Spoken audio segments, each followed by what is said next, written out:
Okay, thank you and welcome to this conference. My name is Wolfgang Wach. I'm from Dupuytren Society. The society was founded in 2003 and it's organizing physicians and patients. It's an international group and we consider ourselves as a joint interested action group. Joint is important and international is important.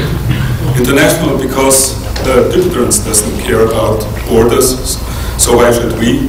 And joint is because we don't see any value in separating physicians and patients. So we try to get them together.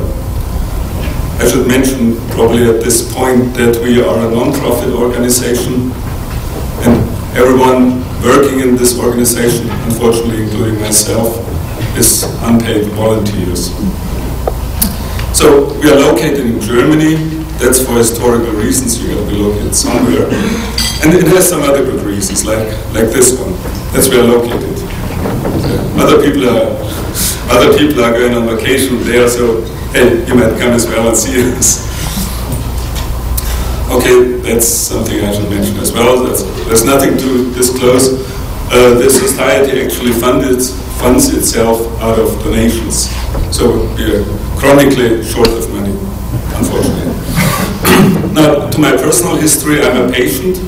So I brought Dupuytrens to the conference, so I thought that might come in handy at some point. I developed my first nodule 28 years ago. It was radiated at that time, and you can see it here, no recurrence, no nodule, nothing, so I consider that a success. The second nodule then came about 8 years later, on the other hand, and because I wasn't sure whether it was the radiation which had helped me, I thought, oh, I give it a try and do nothing. So unfortunately, I wasn't very educated at that time. So I had to have fasciectomy 10 years ago, because by that time my finger was like that. But again, after 10 years, no recurrence, so the fasciectomy is also considered very successful. Yet there's a downside of it. After and immediately after that surgery, I had a rapid extension in other areas of both hands, I need to say. So within 6 new nodules within 4 weeks sprang up and started growing quite actively. And frankly, although the surgery itself was certainly very successful, as a patient, I felt horrible. So I initially thought it was a disaster. Today I see it a little bit differently, but it's an example that the perception of the surgeon and of the patient can differ quite a lot. And I'm also suffering of Lederhosen, but suffering is maybe an exaggeration. So I have 2 small nodules and they don't really bother me. Now, further to my personal history, I developed a nodule on the pit of my small finger, and as a preventive means, and that's interesting, I wore a night splint, that one on the top there, and I loved it because it took less than a second to put it on and put it off. It was very convenient to wear, so that was perfect, but it had a side effect. Let me see how does it work here. It had a side effect shown here. I developed at the edge of this thing, I developed considerable fibrosis. And within 3 or 4 months, it became very obvious and very thick. And then I stopped wearing this thing, but it was really at this little edge. And other people might just develop a little callus or whatever. I developed fibrosis and consequently also a considerable port here. So I found that remarkable. And it reminded me of the theory that Dupuytren is a exaggerated wound healing. Well, I didn't have a wound, but maybe something nagging a little bit. And yeah, let's forget about this one. That's That's a test of whether bee venom is affecting Dupuytrens or might be able to heal it, and this poor guy is just about to die for the sake of science. But let's have a look here. That's my other hand, and on the left side you see the surgery. How it was cut. On the right side you see that there's nearly no scarring. So I'm not suffering of extensive scarring. So rather, I think I'm healing, my hand is healing very well. But I still developed, just because of the age of this little night splint, I developed Dupuytren's. I found that remarkable. Okay, now I'm trying to get away now from my personal history. I thought you might as well know where I'm coming from. And here are some questions. Charlie showed us many more. So these are just some things which come up and which I don't like that much. One is, there's a frequent statement in publications, men get Dupuytren's X times as frequently as women. If you look at the data, it looks like this. And it's actually, men get it earlier. Now, if you want to get a specific relation, it just depends on what age you're looking at. If you want to get a 10-to-1, you might want to look at 40, and some other publications report 1-to-1 with 80 or above. So the real statement is men get it earlier. Nobody knows why. There have been some attempts to explain it, but I haven't seen anything convincing yet. And the other question which I find interesting is, why is there an age dependence at all? Why is that not a flat curve? Do we accumulate damage in the course of our life? Or do we lose something like the fat in our hand, so it's getting more dangerous to do something? Is personal occupation, including maybe hobbies or whatever, also a factor? I don't know, but it's something which I find very interesting. The other statement also, still frequent, unfortunately, is it's a disease of people with Nordic descent, a Viking disease maybe even. And if you look at the data again, then you see it's in Japan and Spain and in Norway, it's all over. And even Bosnia, and then we'll hear more about that. So it's rather a global disease. So not equally distributed or equally frequent in every country, but it's global, and certainly in areas where the Vikings never came to. And so it's not a Nordic disease. The genetics may give us an answer at some point of time, and I hope we'll hear more on this conference. Now, getting to the Dupuytren Society and what we are doing. First, of course, is patient support, so we are supporting, organizing local patient groups. We have internet forums in English and in German. Those languages, again, for historic reasons.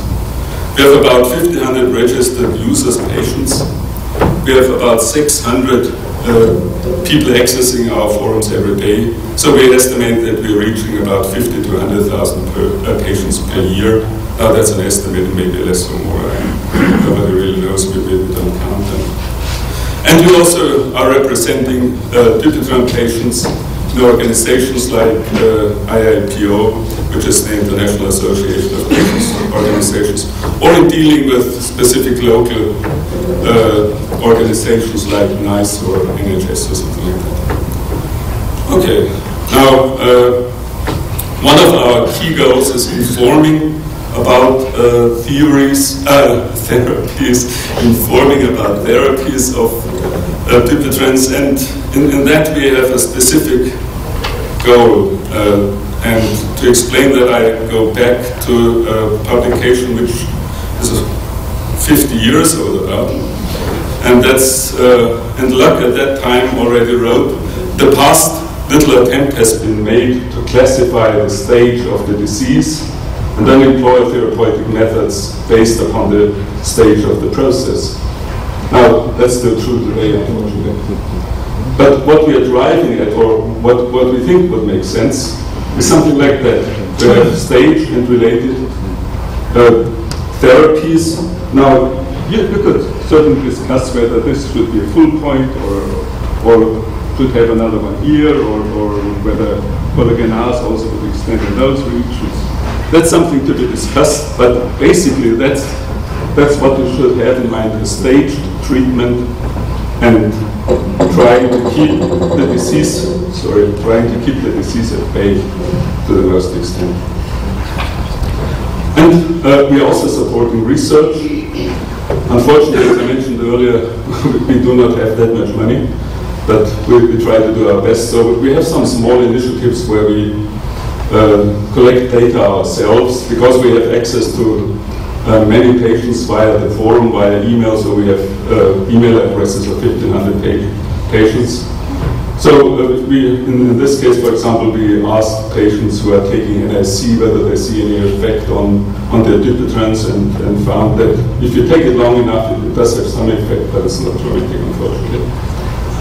We are supporting research projects also by motivating patients and clinics, because we also have contact to a lot of clinics, to participate in those projects. So we can help a little bit of that. And we have been doing this in the past. And for the future, we plan to provide grants for specific projects. That's something which probably will come next year or the year after. And we are working on something which we call IDOT, which is an international Dupuytren database. And we hope to get some more or good contacts here also on this conference. The idea is that we can merge data from various clinics from various countries into one big database, so that we can statistically improve our research and get better statistical numbers, and everyone has access to it. So the concept is that clinics load their data into the common database, and for research purpose they can also tap it and can tap the whole pool of it. And finally, of course, we are trying, we see a lot of value, but Charlie explained it much better, in bringing people together, not going on their own specific conference, hand surgeons on the hand surgery conference, and radiotherapists on the radiotherapy conference, and so forth. No, let's work together, let's learn from each other, let's create synergy and be better afterwards. So this conference is, we consider an important step, although I have to say, the praise goes to Charlie, because he really did it by far the best work. Now, finally, the Dupuytren Award, very important. The Dupuytren Award, we introduced the Dupuytren Award. It recognizes exceptional scientific publications on research and clinical management of Dupuytren and Leatherhose. Oh no, this guy still authorizes it. Sometimes I'm not sure whether we can provide a trophy like that, but the award carries, right now being a poor organization, the monetary prize of €1,000 and is awarded annually. The publishing language ought to be English or German. The applicants can be physicians or scientists and should not be older than 45 years. That we try to help the young ones. But anyway, usually there's a team of people working on it, so if the lead one is younger than 45 years, that's fine. The winner will be selected jointly by our advisory board and the management board of the Dupuytren Society. Now, there's more information on it on the internet about that, and note the last thing, apply before the euro loses its value. Okay, that's it. Thank you.